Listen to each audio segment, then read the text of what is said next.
So, good morning, good afternoon, and good evening, Sir Noel. Sa video ito is gagawa naman ako ng pattern based on define size. So, itong pattern nito ang gagawin natin. Itong pa-box. Then, let's start. Sa video ito is uunahin natin maglagay ng console.writeline para sa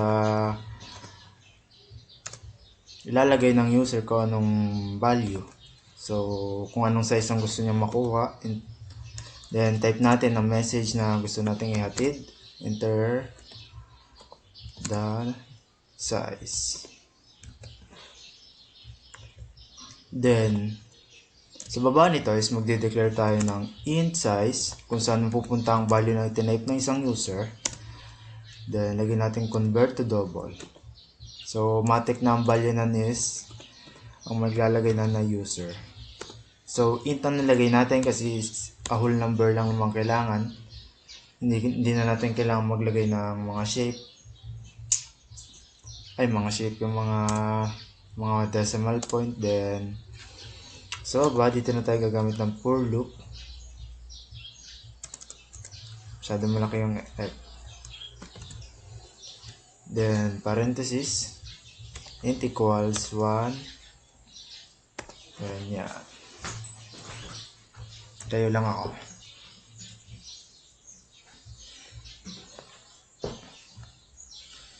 Then, tab. Meron na nakalagay kung say I by less than equals to size. So, again, yung size is yung user naglagay ng value nan. Then, si I is equals to 1. So, ang value niya ngayon is 1. Makikita naman natin ang declare niya dito. Then, I increment. Siya naman yung magdadagdag ng value kada loop. So, enter. Enter natin yung bracket para magandang basahin at readable. Then, ang ilalagay lang natin dito is for int equals to 0. Then, syempre, kung may maganda tayo sa outer loop, ito yung tinatawag nating outer loop, then ito naman ang magiging inner loop.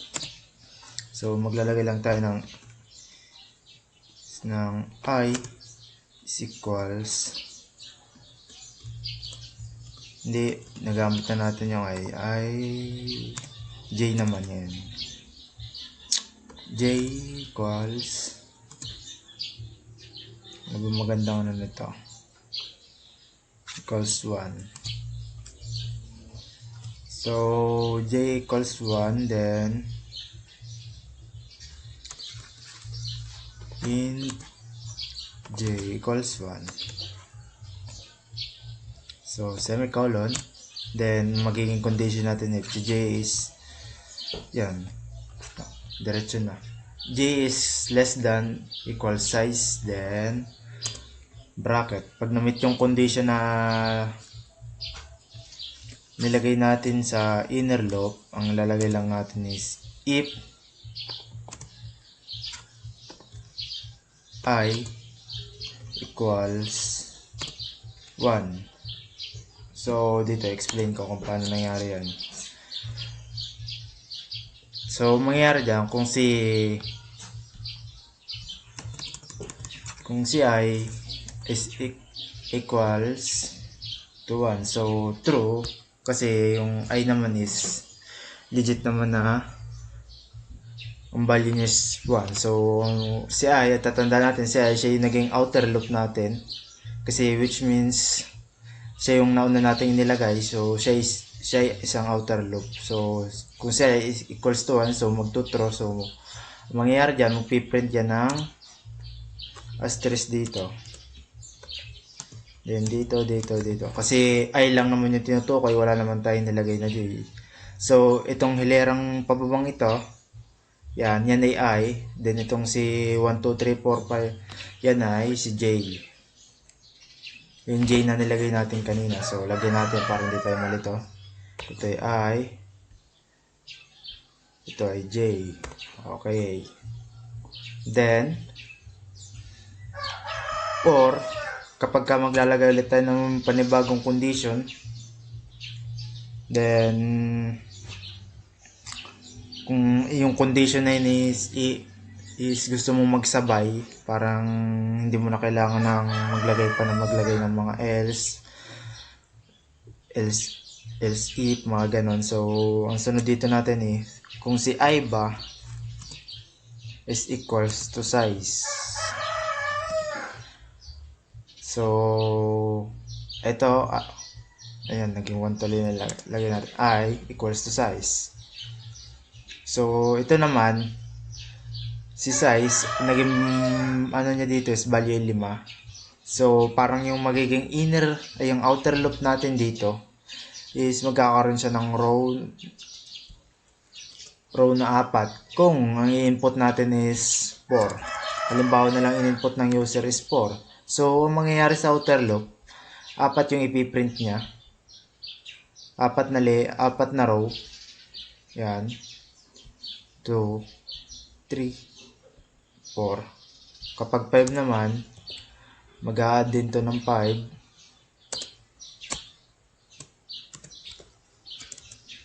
So, yan. Test din na rin. Mag-add din to ng 5. Gawa nung isa pa nating inner loop. Kung makikita naman natin dito sa j is less than equals to size. So, ang size, siyempre siya, yung user ang nag-input ng value nan. Kung na rin nilagay ng user is 4. So, 4 na yan. Kung si j ba is less than equals to 4. So, true. Then, parang ang mangyayari, makakabuo siya ng box na ganito. Yan. Kunwari 4 lang yung value. Yan. Kunwari input ng user is 4. 4 muna tayo para maiksi lang yung explanation.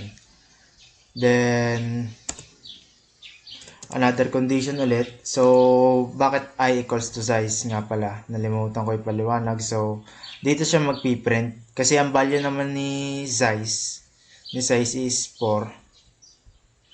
So, sa baba siya magpiprint. So, ang I, siya yung outer loop natin. So, mangyayari dyan is, magpiprint siya ng 1, 2, 3, 4. Ay, mali yung print. 1,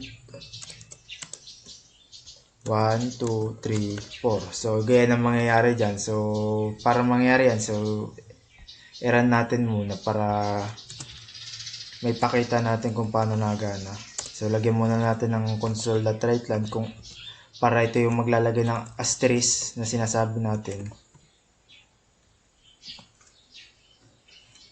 Console. Write lang pala. So, sorry. Write lang ang ilalagay natin.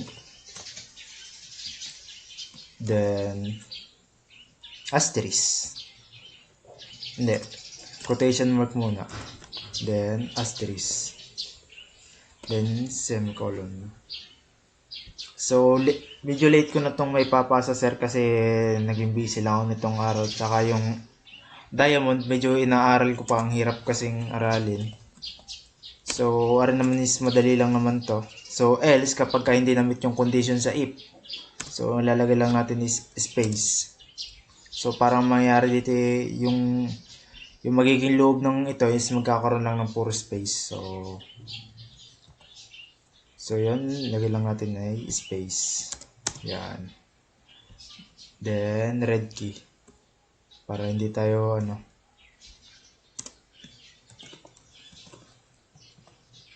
console.redkey. Yan. So, pwede naman kahit wala to kasi minsan ang ini-start ng mga kadalasan is itong nandito. Pero ako kasi dito na kasi hindi na need ng red key. So, wait lang. Dumami yung ating ginamit na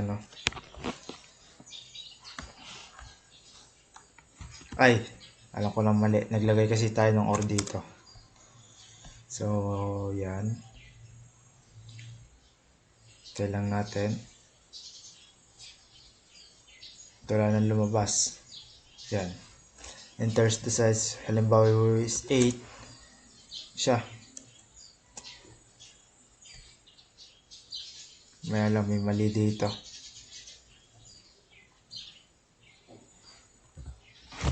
Ay, mali. Ano ko yung mali?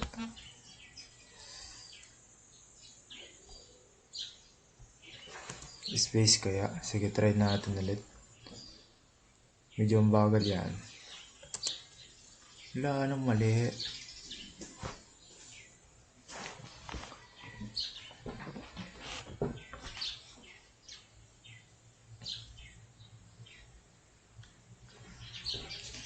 Anong mali dito?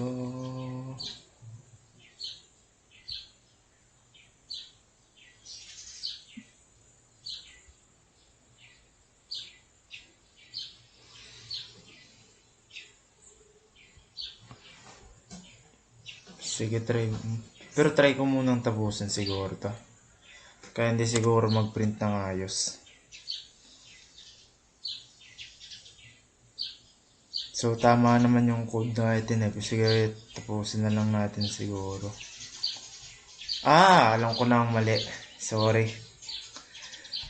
So, yung outer loop nga pala, kailangan natin ng mali na ilagay natin. Hindi siya red key dito. So, outer loop, kailangan natin maglagay ng, basa lang natin to. Alam ko na mali. Sorry sir. Kailangan natin ng right line. Yan. So, try natin. So, kunwari input natin values 5. O, yan. Gumana na.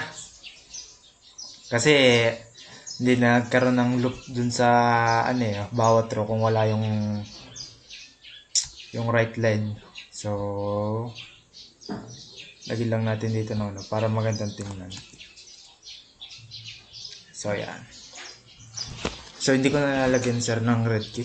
Kasi ito naman ang ginagamit ko, Toto. So, yan. Nakita nyo naman, nag-print kanina sa baba. Kunwari nilagay natin is 13. So, yan. May 13 na asterisk na tayo makikita. Tsaka sa baba. So, naipaliwanag ko naman kung bakit nag-print. Kasi yung outer loop ang kanyang pinansin doon. Doon naman tayo sa inner loop. So, sa inner loop, siyempre, J yung ginamit natin. Ang mangyayari lang dyan, gagayanin lang natin yung formula na ginawa natin sa I. So, parang ganito din. Control C ko, tapos Control B. Then, ang mangyayari dyan, papalitan natin to ng J. So, try natin. Kunwari is 4, sige 4 lang. Ayan. So, paano nangyari? So, explain ko dito. So, kung si J is equals to 1. So, alam naman natin ang value ni J is 1. Then, naglagay tayo ulit ng value kung equal ba siya sa 1. So, na-meet niya yung 1 dito. At ito yung 1 sa outer loop. Then, yung sa inner loop, na-meet niya. So, inner loop lang naman yung kanyang tinutukoy. Then, mangyayari, magpiprint siya na magpiprint dito ng asterisk. Kasi siya yung hilera na 1. Kung si J by is equals to 1. So, yan ang nangyari. Then, parang ganito lang. Gagayanin lang din natin tong isang to. Control C. Papalitan lang natin ng And bago yun, kailangan natin maglagay ng OR para gumana. So, mayroon tayong tatlong OR na nilagay. Then, start again. Kung gumana yung ating code. So, 4. Ay, wait. Mali. Hindi natin napalitan si J. Yan. Gawin natin J. Parang inulit lang natin yung condition kanina eh. So, 4. And, wala. Oh, may mali ulit. J is equals to size. Parang may mali. Anong mali na naman?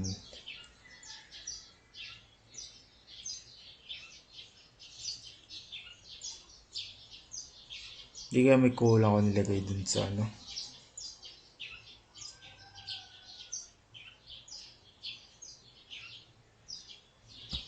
So, try natin gawin 5. Baka may mali lang. Oh, ba't ganito? Patapos na ako eh.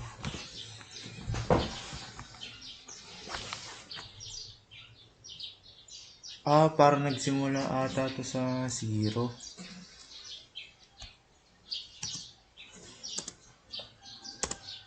So, try ko nga ulit.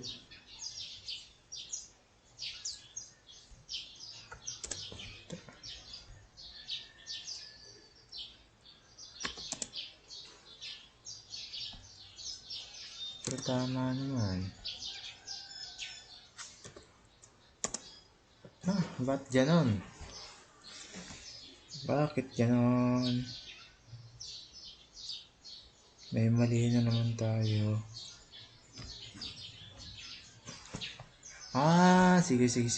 Sige.